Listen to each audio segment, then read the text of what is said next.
सिंदोळी सांकवाळ येथे बंद घरात सिलेंडरचा स्फोट होऊन अंदाजे 6 लाख रुपयांचं नुकसान झालं। आगीची ही दुर्घटना मंगळवारी सकाळी 8:30 वाजण्याच्या सुमारास घडली। घरमालक युप्रिक्रेस रॉड्रिगेज सकाळी घर बंद करून चर्चमध्ये गेले होते। त्यानंतर अवघ्या काही वेळात घरातून सिलेंडरचा मोठा स्फोट झाल्याचा आवाज आजूबाजूच्या रहिवाशांनी ऐकला। यावेळी घरातून मोठ्या प्रमाणात धूर येऊ लागला। रहिवाशांनी सतर्कता बाळगून अग्निशमक दलाला पाचारण केलं। दलाच्या जवानांनी घटनास्थळी धाव घेऊन आग आटोक्यात आणली, मात्र सुमारे 6 लाखांचं सामान आगीत भस्म झालं।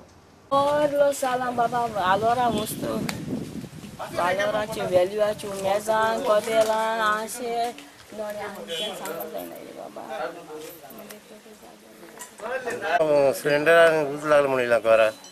हा 8:30 पावले आम्ही का सोयीला उज लागला पेट्टा सिलेंडर तर पहिले काढलं। लोक पब्लिकांनी काढलं, झुडो बिडो हे केलं। आम्ही येईन थिंगा सगळे ते स्पॉटाचेर उदक बिदक मारपाक कमेस केलें। मागीर कंट्रोल जाली काय हे उज्याचें हें कळ्ळें काय। आनी आतां काय ना, आतां नॉर्मल पालोला सारको।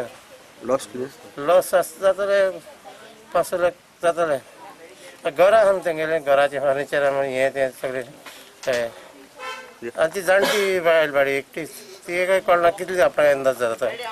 आमकांय तो कळपाना ते कितले कळ्ळें काय। अंदाजान आमी तुमकां सांगलां कळ्ळें।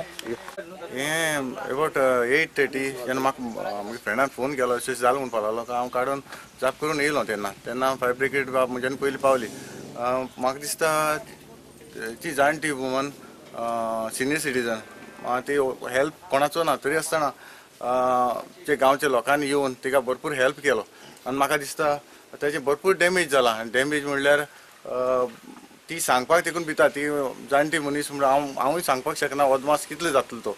पूण म्हाका दिसता भरपूर डॅमेज जाल्ले आसा आनी डॅमेज जाता भाशेन गव्हर्मेंटान जाता भाशेन हेल्प ती करचो की ती सिनियर सिटीजन। आनी हांव मागता म्हजे लागीं कितें जाता जाल्यार हांव ती जरूर हेल्प करतलो।